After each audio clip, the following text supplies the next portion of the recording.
Muy buenas tardes a todos ustedes. Quiero empezar por unirme a las expresiones de condolencias. Lástima que ya se retiró al senador Pedraza. Los que hemos perdido la madre sabemos lo doloroso que es, no importa la edad que ella parta.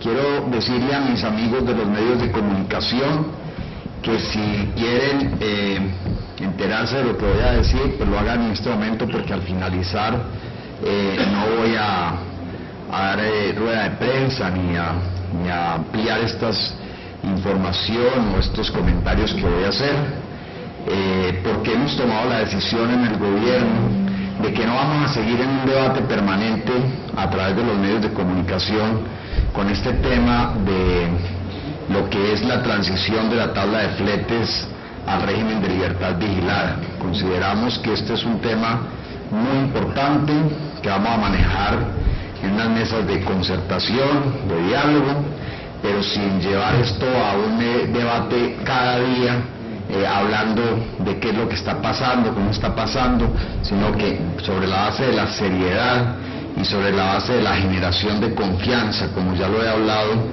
con algunas de las personas que participaron en este reciente paro camionero. Sobre esa base vamos a trabajar.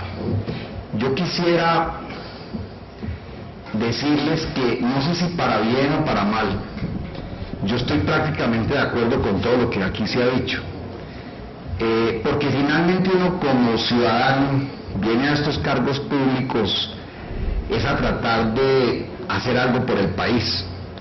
Y haciendo una reflexión personal esta semana, el fin de semana, un gran amigo mío, una persona que me conoce muy bien y que me había oído decir después del año 2003, cuando me retiré del programa anticorrupción de la presidencia, que yo no quería volver al sector público ni quería volver a participar de actividades políticas, me decía: ¿y usted por qué está ahí? Si usted estaba viviendo tan bueno y tan tranquilo. Y le dije: hombre, la verdad es que yo también he pensado, pero ya no estoy pensando por qué, sino para qué. Y yo creo que finalmente todos tenemos una responsabilidad con este país, y a mí el destino, la amistad con el presidente Juan Manuel Santos me puso en este cargo. Si él no hubiera sido presidente de la República, con absoluta seguridad yo no hubiera sido ministro de Transporte, y no estaba buscando ser ministro, ni estaba buscando ningún cargo. Simplemente lo que yo aspiraba era ver a un hombre que admiro profundamente y que sé que tiene unas enormes capacidades, verlo como presidente de la República, y el día que él ganó, para mí ya fue suficiente. Pero ya estamos aquí, y estamos para trabajar por el país y para hacer lo mejor que se pueda. Pero tampoco tengo intereses de ninguna clase, ni de mortificar a los transportadores, ni de proteger a los generadores de carga, ni de mortificar a los generadores de carga, ni de proteger a los transportadores. De hecho, yo siempre he considerado que el Estado, el gobierno, es, digamos, como un punto de equilibrio, para que finalmente todos los actores tengan un referente sobre el cual trabajar. Y quiero hacer una claridad acá, porque siento que no se conoce qué fue lo que pasó alrededor de toda esta situación. Cuando nosotros expedimos ese decreto el 17 de enero, y además quiero decir que la responsabilidad de la expedición de ese decreto es única y exclusivamente mía. Tuve el respaldo del presidente de la República, pero fui yo quien le sugirió a él que tomáramos esta decisión, porque después de analizar muy a fondo la forma como este tema de esa tabla de fletes ha venido afectando la competitividad de Colombia ante el mundo, y viendo el interés que tiene el presidente Santos de que Colombia migre a ser un país más desarrollado, que lo puede ser porque es un país que está creciendo, es un país donde hay mucho interés inversionista, es un país donde diríamos que es el país de América Latina hoy más apetecido. Si nosotros no migramos hacia ese tema de eliminar esa tabla de fletes, que es la única tabla de fletes que existe en el mundo, y nos vamos hacia un régimen de libertad vigilada a través de unas mesas de concertación y de diálogo, cada que vamos a un escenario donde analicen la competitividad del país, ahí vamos a tener un problema.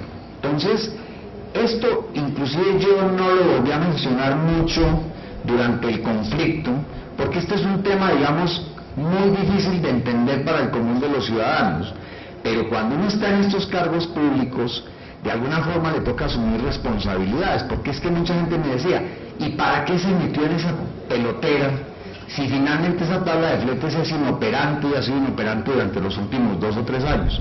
Simplemente porque el país tiene que migrar, así como en alguna época otros gobiernos tomaron otras decisiones trascendentales que afortunadamente le han servido mucho a Colombia.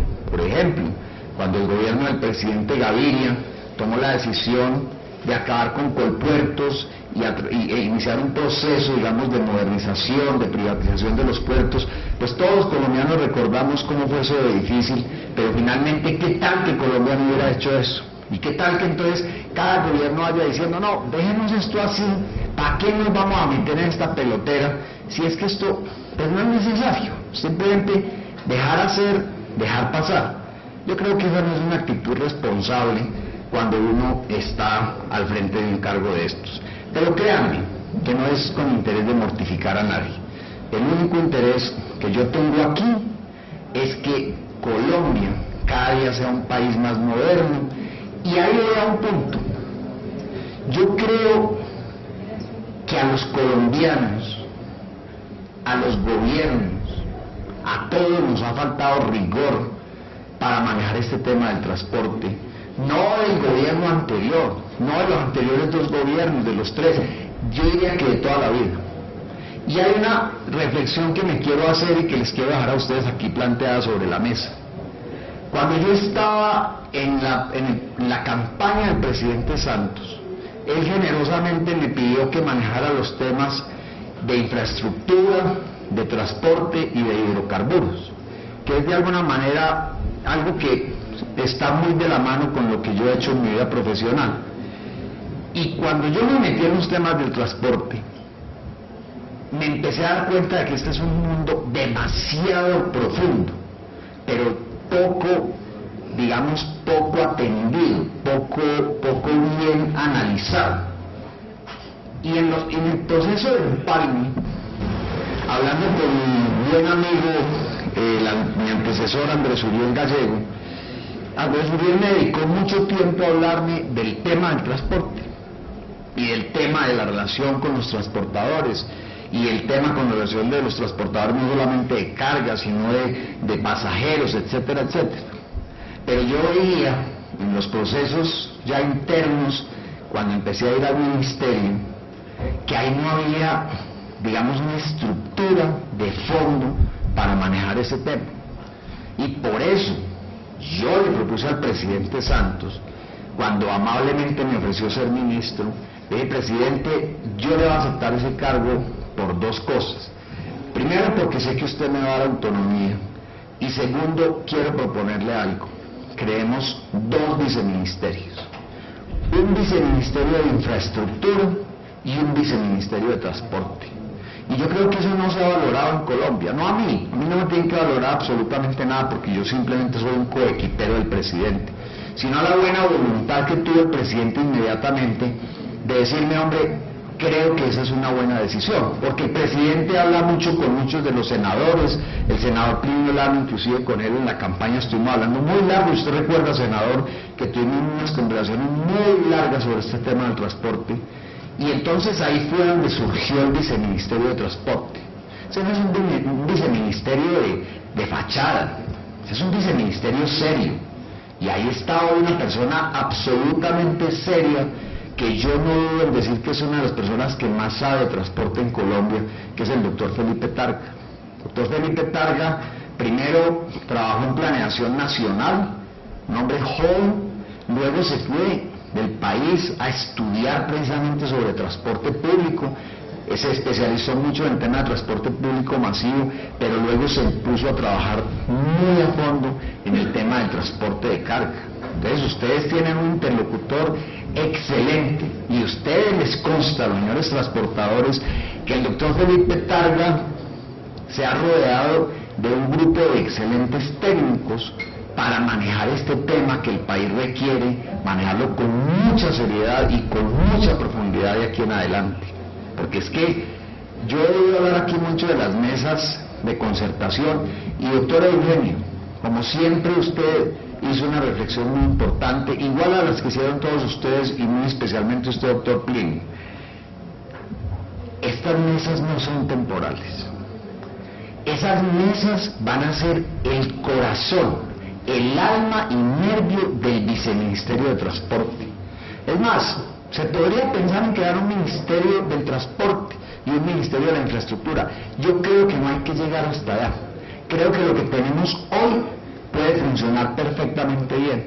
Doctor Felipe Targa mantiene con su equipo de trabajo permanentemente en estos temas del transporte y va a estar permanentemente. Y estas mesas no van a ir hasta el 15 de junio, señores, olvídense de eso.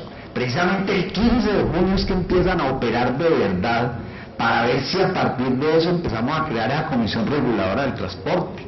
Es que eso es lo que tenemos que hacer, porque yo me he reunido con los transportadores y yo he visto que en muchas de las cosas que ellos han planteado tienen razón, pero también he escuchado a los generadores de carga y sé que también ellos tienen razón. Entonces, yo soy el que menos sé de estos temas. Yo sé cuándo reconozco mis debilidades y cuándo mis fortalezas, pero en los cargos públicos que he ocupado, créanme, gracias a Dios me ha ido bien porque me he sabido rodear, y en este caso estoy bien rodeado. Entonces, yo quiero que ustedes entiendan eso, que esto no es simplemente aquí para ver si terminamos mañana con una tabla de fletes que se va a terminar y entramos a un régimen de libertad vigilada a partir del 15 de junio que se va a iniciar. No es que nos vamos a dar el lujo de decir, es que el gobierno hoy demostró que entramos a un régimen de libertad vigilada. Ese no es el triunfo de nosotros. Ni el gobierno tiene interés en triunfar en absolutamente nada. Este gobierno lo que quiere es, de verdad, que nos sentemos todos los actores a trabajar en un proceso de mediano y largo plazo donde verdaderamente se modernice el transporte de carga. Luego tendremos que mirar el transporte intermunicipal, luego tendremos que mirar muchas otras cosas, pero que cada día vamos acomodándonos a la realidad del nuevo país que se nos está gestando, gracias a unos procesos que vienen también de gobiernos anteriores, porque aquí no se hace todo del día a la mañana, aquí no tenemos el complejo de Adán, de que antes de nosotros no hubo nada y después de nosotros ahora todo. No, aquí reconocemos que aquí se han hecho cosas muy importantes y hay otras cosas en las que desafortunadamente pues hemos descuidado por alguna circunstancia. Otra cosa que les quiero decir es lo siguiente, que el gobierno fue débil, que el gobierno dilató las cosas, que el gobierno esto, lo otro. Hay que conocer la historia para saber qué fue lo que sucedió. Y aquí están mis amigos de la Asociación de Camioneros que me podrían desmentir si lo que yo voy a decir aquí es falso. El presidente Santos siempre ha dicho que él quiere hacer un gobierno sobre la base de la concertación y el diálogo. Cuando se tomó la decisión de este decreto, una de las molestias que, digamos, tuvieron los amigos transportadores fue decirme, es que usted no consultó el decreto. Pero yo les dije a todos, les dije, mire, se expide el decreto hoy, empieza a regir a partir del 4 de febrero, sentémonos en una mesa y vamos a regular este decreto. Posteriormente me llegaron comunicaciones, entre otras de ustedes, de la mayoría de los gremios, de todos, me dijeron, mire, por favor, eso está muy rápido. Y entonces en una reunión que tuvimos, recuerda usted, un viernes en mi despacho, yo tomé la decisión de aplazar esa decisión y esa entrada en vigencia de ese decreto hasta el 28 de febrero, y eso lo hicimos de común acuerdo con la mayoría de los actores, pero los amigos de la Asociación de Camioneros determinaron que tampoco esa fecha les servía y que iban a un paro, pero sin bloqueo de vías. Eso lo acordamos, eso se dijo y en eso quedamos todos de acuerdo. Pero desafortunadamente se faltó a la palabra y no vamos a irnos hacia atrás porque hoy estamos construyendo confianza. Hoy ya he tenido relaciones y conversaciones muy cordiales con ellos, como les consta, pero sí es bueno recordar esto para dejar las cosas claras. Entonces, ¿qué pasó? Se empezó un proceso, digamos, de comunicación para tratar de llegar a un acuerdo y llegar al levantamiento de ese paro, y luego a un proceso que se empezó a dar de bloqueo de vías que no estaba establecido dentro de lo que habíamos hablado. Y se hicieron varios acuerdos, inclusive uno de ellos se alcanzó a firmar por parte de los promotores en ese momento del paro y del bloqueo. Ellos lo firmaron, ellos le pusieron una firma, la estamparon, y quedamos que sobre la base de esos 7 puntos íbamos a levantar el bloqueo y nos íbamos a sentar a conversar. Y por eso el presidente de la República, respetando una palabra que estaba comprometida, no ordenó, desde el mismo momento en que se tomaron las calles de Bogotá, que entrara la fuerza pública, que de hecho estaba preparada para hacerlo, simplemente porque confiamos en la palabra que en ese momento para nosotros valía mucho. Pero cuando no hubo ese acuerdo y ya se empezó a correr la cerca y a pedir más cosas, entonces ahí vinieron las conversaciones con el vicepresidente de la República y demás, conversaciones que yo, entre otras cosas, creo que fueron positivas, porque finalmente el vicepresidente conoce, ha sido amigo de estos gremios, los conoce a fondo, son amigos personales, y créanme que si yo hoy estuviera diciendo lo que estoy diciendo sin que el vicepresidente hubiera actuado, hoy todavía estaría siendo tratado de arrogante y de que no quise dialogar o que no quise conversar. El vicepresidente, como les consta a nuestros amigos de la Asociación de Camioneros, hubo un momento en que les habló con mucha energía, con mucho respeto, pero también con mucha autoridad, y les dijo: hasta aquí este gobierno está dispuesto. Y en ese momento fue que nosotros le dijimos al presidente Santos: aquí no hay voluntad de acuerdos, aquí vamos a tener que tomar decisiones. Y por eso fue que entró la fuerza pública. Y que quede clara una cosa: cuando entró la fuerza pública, los diálogos ya se habían roto, y nuestros amigos de la Asociación de Camioneros ya se habían levantado de la mesa.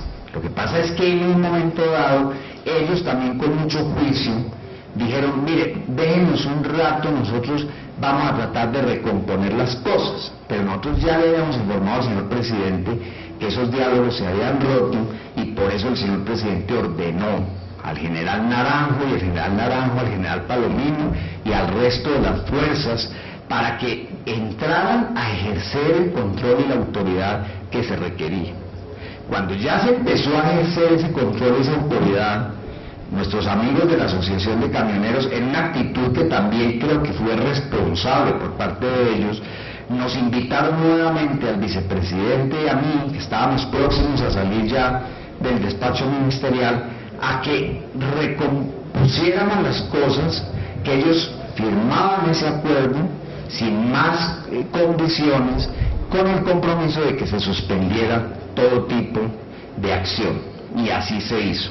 Se firmó y se suspendieron las acciones, porque el gobierno no tenía ningún interés tampoco en mortificar la vida, ni en aporrear, ni en ejercer vías de hecho contra nadie. Pero también quiero decirlo con toda sinceridad: el gobierno no está dispuesto de aquí en adelante a tolerar ni el más mínimo índice de conato que pueda volver a generar esta situación. Y eso ya lo hablamos con mucha sinceridad también con los amigos promotores del paro. El gobierno es un gobierno de concertación, de diálogo, pero también hará respetar el ejercicio de la autoridad, la locomoción de las personas y todo lo que los ciudadanos con todo el derecho exigen. Y además, porque yo estoy seguro que creando estos mecanismos de confianza, hablándonos con sinceridad, mirándonos a los ojos, vamos a poder construir cosas hacia el futuro. Porque aquí no se trata de mortificar a nadie, pero están ya establecidas todas las medidas para que el día que a alguna persona se le ocurra volver en este país a bloquear una carretera, a bloquear una vía, todas las medidas están establecidas para ejercer las acciones que correspondan, de suspensión de licencias, de retención, de las sanciones, todo lo que permite la ley para que evitemos este tipo de situaciones. Yo estoy seguro que a eso no vamos a volver. No se trata ni mucho menos de que nos estemos amenazando los unos a los otros, no, se trata de que seamos civilizados y, como lo han dicho ustedes, honorables parlamentarios, todos sin excepción, trabajemos sobre las vías del diálogo, que es lo que requiere nuestro país.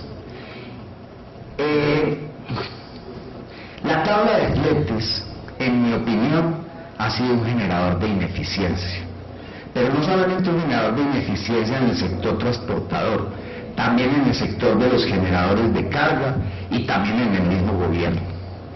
Cuando entremos en este régimen de libertad vigilada, también es bueno que la ciudadanía lo conozca.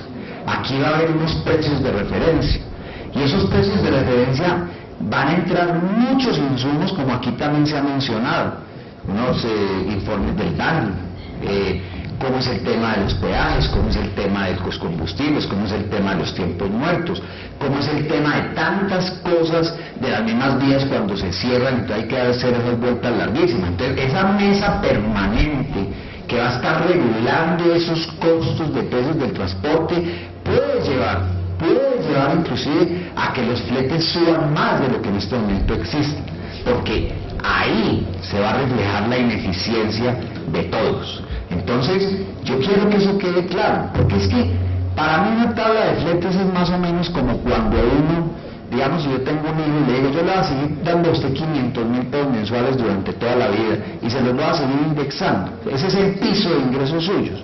Pues de pronto mi hijo no se preocupa por estudiar, de pronto mi hijo no se preocupa por superarse, porque finalmente tiene un piso. Entonces, por ejemplo, aquí lo que necesitamos también todos con el apoyo del gobierno es mejorar el parque automotor. Yo ya estoy haciendo contactos con Findeter y con Bancoldex, y eso ya lo hablamos con nuestros amigos de la Asociación de Camioneros, para que aquellos que tienen camiones, que están operando, sin decirnos mentiras, como ya lo dijeron ustedes aquí, que están tratando de sacar camiones que tienen el musgo encima y que están guardados hace 20 o 30 meses para entregar unas chatarras que ya ni siquiera funcionan, sino que vamos a mirar cómo revisamos los que verdaderamente están operando, están funcionando hoy, y ahí de esa manera podemos salir a decir, vamos a hacer unos créditos en unas condiciones favorables para que esos vehículos que sí están funcionando se chatarricen y entremos a buscar que nuevos vehículos empiecen a modernizar este tema del transporte en Colombia. Ya le he pedido a mis amigos de los diferentes ministerios, y ayer tuvimos una reunión, que todos van a tener que participar acá. Por ejemplo, el Ministerio de Hacienda, la DIAN, la Unidad de Investigación y Análisis Financiero, van a iniciar un trabajo muy a fondo sobre el control del lavado de activos en el tema del transporte que ustedes han venido denunciando tanto. Entonces ahí necesitamos, ya sea públicamente o en privado, toda la información que ustedes quieran aportar para empezar a mirar esos temas. Si el gobierno fue capaz de controlar el tema de la minería ilegal y de retener un montón de retroexcavadoras que estaban haciendo daños por todas partes, el gobierno no le temblará la mano tampoco para controlar este tema que ustedes recurrentemente han venido denunciando. Pero necesitamos información, porque de esa forma llegamos más rápidamente. El Ministerio del Interior ya está trabajando con todas las alcaldías del país para que existan las medidas para conjurar cualquier tipo de paro. Y no podrá volver a haber un alcalde en Colombia que diga que este fue un problema entre el gobierno nacional y los transportadores. No, Colombia es una unidad y ahí tenemos todos que asumir una responsabilidad. Y el ministerio va a tener las medidas necesarias para que los alcaldes en su momento puedan actuar cuando se requieran en este tipo de situaciones, llámese paro de transportadores o cualquier otro tipo de paro.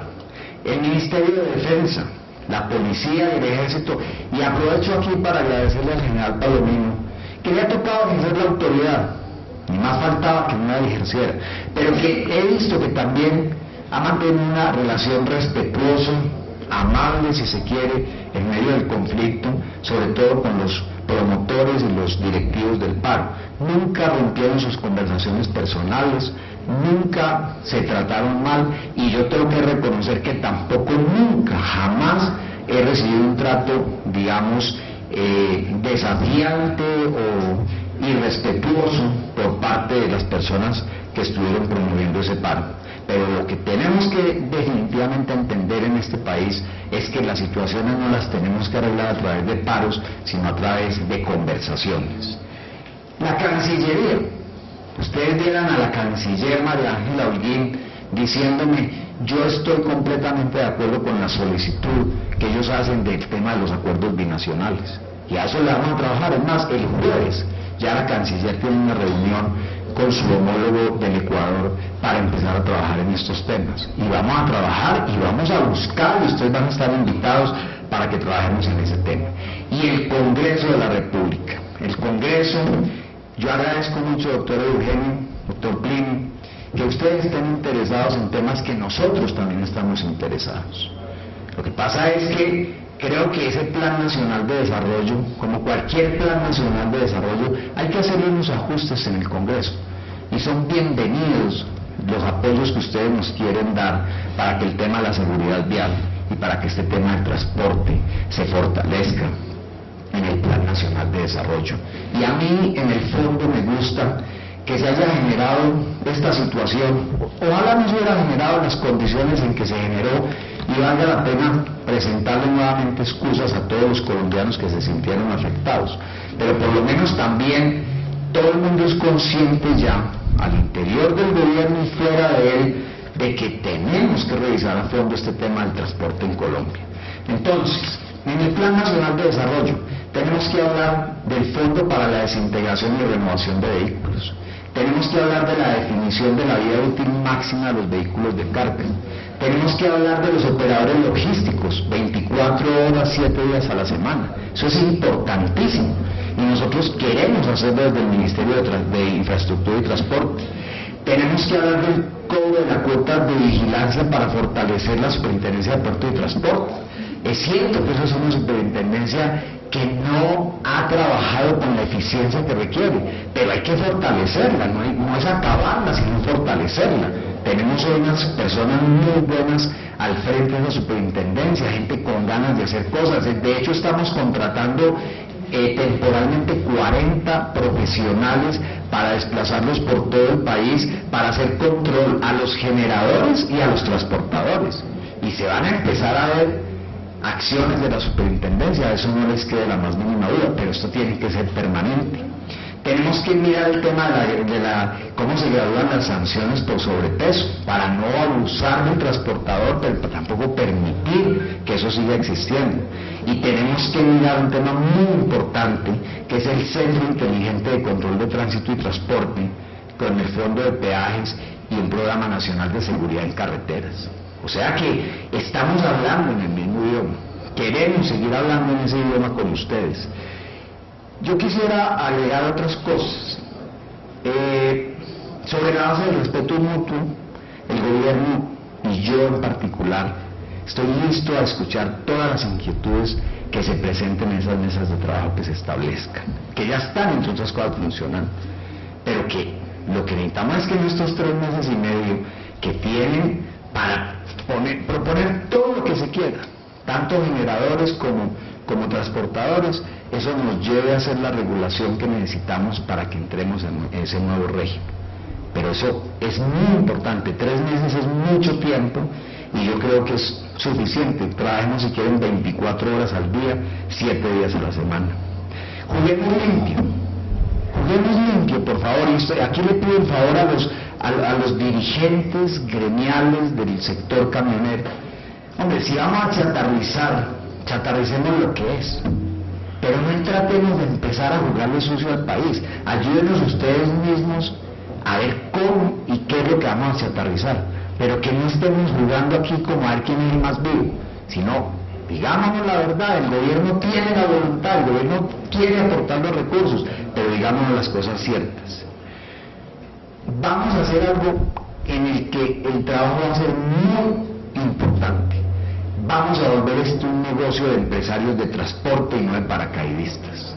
Eso es muy importante, porque es que como está esto ahora, con ese piso, yo diría, eso lo hablaba inclusive también con los dirigentes camioneros, hay mucha gente que está metiéndose en este negocio y va y se compra un camioncito y otro camioncito, porque esa vaina le produce plata y entonces se lo entrega a otro para que se lo maneje, y hay una intermediación ahí grandísima. No, vamos a volver esto un negocio de empresarios de transporte, de gente que lleva 20, 25, 30 años, que son familias centenarias trabajando en este tema, pero en eso necesitamos también el apoyo de ustedes.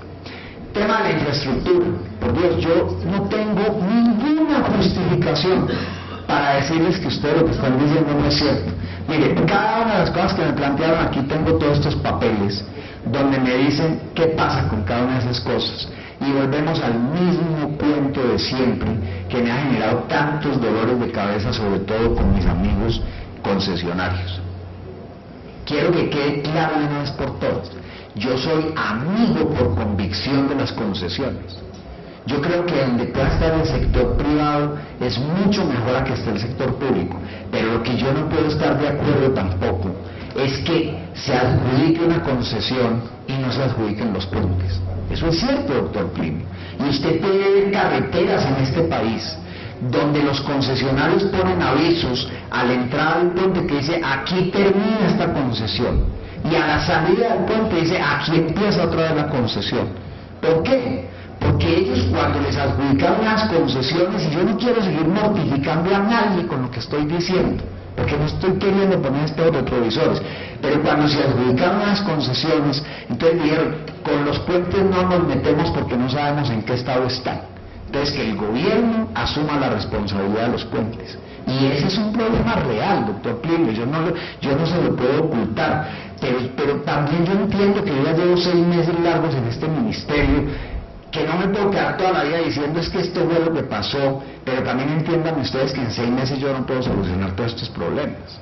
Entonces, tenemos que buscarle solución a eso. Por eso he venido diciendo que tenemos que entrar en las concesiones de cuarta generación, donde el gobierno lo que haga es llamar a un inversionista y le diga, mire, ¿quiere hacer esta carretera entre este sitio y este? Sí, pues hágala, consiga la plata, constrúyala, no le entregue ningún peaje, no le dé licencias futuras. Y cuando usted me la termine, porque ahí sí las van a terminar rápido, yo le monto el peaje, le garantizo un TPD, o sea, un tráfico promedio diario X. Si me equivoco como gobierno en ese tráfico promedio, yo se lo subvenciono, y si me excede, pues usted se paga su vida más rápido, en lugar de 20 o 30 años se la va a pagar en 15 o lo que sea. Pero no podemos seguir en esta vaina de que el gobierno llama a unos particulares, les entrega una concesión, les entrega un peaje, les entrega unas vigencias futuras. Luego viene el problema de que no hay predios, de que no hay licencias ambientales, y lo único que no paga son los peajes. Entonces se va llenando la bolsa del peaje, no hay que hacer inversión propia, y ese sí es el mejor negocio del mundo entero. Entonces, no quiero mortificar más ni a mis amigos los concesionarios, ni a nadie que sienta que es que estoy diciendo que esto es culpa del pasado. Lo que simplemente estoy diciendo es la verdad de lo que sucede en Colombia. Ahora, nosotros en 45 días aproximadamente vamos a sacar un paquete de más de 1 billón de pesos para hacer obras en todo el país, para tratar de terminar todas las obras que quedaron empezadas del Plan 2500, para trabajar en los corredores arteriales de competitividad que están en construcción, para hacer programas de mantenimiento vial, para contratar interventorías y para contratar una cosa que es mi obsesión, y es estudios y diseños para grandes proyectos. Estamos trabajando en eso intensamente en el ministerio, y estamos trabajando no de ahora, estamos trabajando hace 3, 4, 5 meses para estructurar esas licitaciones, pero créanme que eso no es de un día para otro.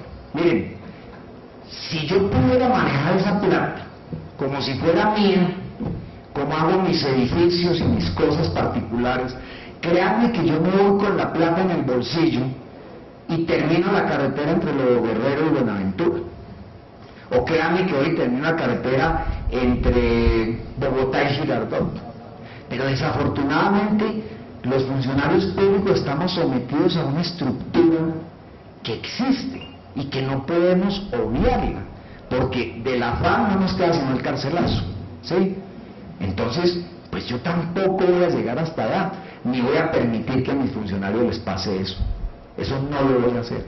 Entonces yo trabajo de acuerdo a lo que permiten las normas, y las normas son así. Hay que sacar unos estudios, hay que sacar unas licitaciones, hay que adjudicar unos contratos, hay que empezarlos, y esos procesos se demoran. Pero recursos hay, y hoy hay recursos en este país para invertir, y va a haber muchos más recursos hacia el futuro. Va a haber recursos por regalías, los recursos que hay ahora del fondo de emergencias por el tema de la ola invernal, los recursos del presupuesto nacional, los recursos del producto de la venta de unas acciones de Ecopetrol. O sea, si en algún momento nosotros podemos decir que hay recursos para invertir, es en esto. Pero desafortunadamente también tenemos unos entes de control. Doctor Eugenio, usted fue gobernador, usted sabe en qué escenario nos movemos, algunos de ustedes han sido funcionarios públicos, y yo en eso sí me cuido, y sobre todo cuido a mis funcionarios. Entonces entiéndanme, yo entiendo todo eso, entiendo cada uno de estos temas que se planteaban aquí. Una carretera Agua Azul, tal sitio, es un absurdo que esa vaina esté en el estado en que está, pero podría leerles cada uno de los temas que hay aquí, y esto sería una cosa, digamos, para el extraño mundo de su uso, como dice, cosas que uno dice, caramba, ¿por qué no se puede solucionar esto? Bueno, y el tema de la prescripción de los comparendos, y a los medios de comunicación les quiero dejar ese tema muy claro. Aquí no se han tomado unas posiciones particulares para tratar de sobornar a las personas que suspendieron el paro. No, señores, eso lo saben ustedes aquí. El doctor Plinio, que conoce el Código Nacional de Tránsito de memoria, sabe que eso está establecido en la ley. Lo que pasa es que ellos sí tienen razón en una cosa, y es que es mucho más susceptible de que le pongan en parte un conductor de un tractocamión, de un taxi, de un bus, de cualquier vehículo de servicio público, que un ciudadano del común como cualquiera de nosotros. Entonces lo único que ellos están pidiendo, y en eso les damos el apoyo total, es que esos partes que han cumplido 3 años y que por ley ya prescriben, pues que se limpien las hojas de vida y prescriban, para que no tengan el problema de tener que decir los pago, no los pago, me exigieron que los pagara o no los pagara.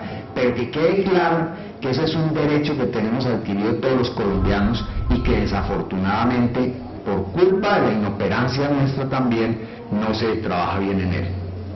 ¿Quién ganó y quién perdió?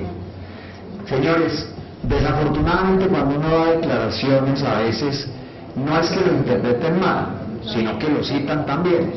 Cuando yo dije que aquí todos habíamos ganado, también dije que todos habíamos perdido, ¿sí? Y cité una frase de Winston Churchill. Churchill, que es uno de los líderes más importantes que ha tenido la humanidad, decía que un buen acuerdo es aquel en que todos los actores ganan y todos los actores pierden. Y si hubiera solamente un actor que ganara, ese no es un buen acuerdo, porque entonces el otro queda aburrido. Y si hubiera un solo actor que perdiera, pues igualmente. Entonces yo simplemente cité una frase de Churchill que está en uno de los periódicos, creo que es en El Tiempo, la citaron textual, pues por lo menos la interpreté de esa manera. Pero yo no estoy diciendo aquí que el gobierno ganó, ni que el gobierno perdió, ni que los camioneros ganaron, ni que los camioneros perdieron. Aquí perdió el país perdió, y eso no puede volver a suceder. Pero aquí lo que necesitamos es construir a partir de esta situación. Se habla de la ineficacia del Estado en el ministerio. Yo no les voy a decir que eso no es cierto. ¿Cómo voy a venir yo a decirles a ustedes una cosa que yo mismo la siento? Tengo un equipo de trabajo increíblemente bueno. Trabajan 18 horas diarias. Y no lo estoy diciendo como un número, estoy diciendo es de verdad. Pero mover esto es muy difícil. Mover este tema, digamos, de lo que les decía hace un momento, mover estos procesos licitatorios, mover todos estos temas, Ojalá uno los pudiera mover más rápido, pero eso desafortunadamente estamos abocados y estamos encuadrados dentro de un esquema del cual ojalá nos pudiéramos mover más ágilmente.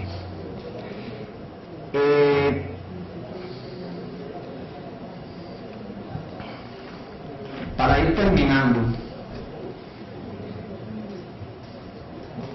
quisiera decirles, voy a tocar un tema que pues no está dentro de esta agenda, pero que citaron acá, es el tema de las vías terciarias. Miren, el tema de las vías terciarias, al igual que el resto de las cosas, yo no tengo nada, digamos, que me amarre. ¿Qué interés voy a tener yo de quererme quedar con una plata de las vías terciarias para manejarla desde el Ministerio de Transporte? Ninguno. Lo que he dicho es, manejemos esta platica que bien poquita es de la forma más eficiente posible. Desafortunadamente el esquema anterior no nos funcionó. Y eso está demostrado. Sí nos funcionó, digamos, con el 10% de los alcaldes. Entonces, ¿qué hice? Bien, mire, vamos a trasladar esos recursos, los vamos a descentralizar a unas entidades llamadas departamentos. No es que se los vamos a girar a los gobernadores, para que ahora no me vuelvan a decir que es que yo no quiero a los alcaldes y le voy a mandar eso a los gobernadores. Yo fui alcalde, por Dios. Yo fui presidente y vicepresidente de la Federación de Municipios. Si algo en la vida yo valoro, y es mi máximo orgullo, es el de haber sido alcalde 2 veces de mi ciudad. Y respeto y admiro a los alcaldes, y además porque el verdadero poder en este país, fuera del que tiene el presidente, lo tienen los alcaldes, ni siquiera un ministro. Yo no tengo ni de lejos el poder que tenía cuando era alcalde, y por eso valoro tanto el hecho de haber sido alcalde. Pero tampoco aspiro a volver a ser alcalde, para que nadie piense que estoy aquí tratando de buscar hacer pinitos para volver a un cargo público. No me interesa. Pero lo que sí he dicho es, vamos a trasladar esos recursos a 32 entes que se llaman gobernaciones o departamentos, para que de las manos se junten alcaldes, gobernadores, gremios de la producción, el que quieran, y manejen esa plata. Ya tenemos un acuerdo formal con el gobernador del norte de Santander. Ellos quieren comprar maquinaria, pues compren maquinaria y administren esa maquinaria, y sean responsables de cómo la van a manejar. El gobernador del Tolima ya hizo un acuerdo con los alcaldes y con el gremio cafetero del Tolima, pues entonces la van a manejar en el Tolima y ellos van a administrar esa plata y van a hacer lo que ellos quieran con ella. Pero nosotros no tenemos, y si la quieren entregar a la gobernación del Tolima individualmente a cada alcalde, que se la entreguen. Pero después, al finalizar el periodo, serán ellos, y será ese ente llamado departamento, esa división política llamada departamento, quien le tendrá que mandar al gobierno nacional una información de cómo invirtieron esos recursos, basados, eso sí, en un programa que se llama Caminos para la Prosperidad. No sé, yo terminaría simplemente diciéndoles que me siento satisfecho porque las reuniones que he tenido posteriores al levantamiento del paro han sido unas reuniones productivas, han sido unas reuniones serias. No nos estamos aquí ni dando palmaditas en la espalda ni diciéndonos pues que nos adoramos. Simplemente lo que nos estamos diciendo es: señores, ustedes tienen mucho para aportar. El Viceministerio de Transporte tiene unos técnicos bastante conocedores del tema, como lo reconocen también los señores transportadores, y ustedes como transportadores tienen bastante conocimiento práctico del tema.